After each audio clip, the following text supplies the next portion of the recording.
Guys Daraz থেকে একটা product order দিয়েছিলাম, দেখেন আনবক্স করব। দেখেন প্রোডাক্ট আনবক্স করব। এই রাইডার বলে যে তার ফেস রিভিল করা যাবে না, এই জন্য আর ভিডিওটা দেখাই নাই। দেখেন এখন আনবক্স করতেছে। তারা সে তো কম দামে এত ভালো প্রোডাক্ট দেয়, এটা বলার বাইরে। আলহামদুলিল্লাহ প্রোডাক্ট অনেক ভালো, ভালো একটা প্রোডাক্ট। দেখেন ভিডিওটা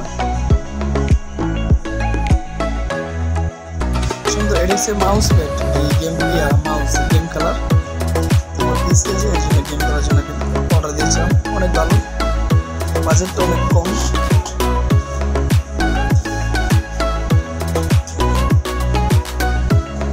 মাউসটা অনেক ভালো একটা মাউস।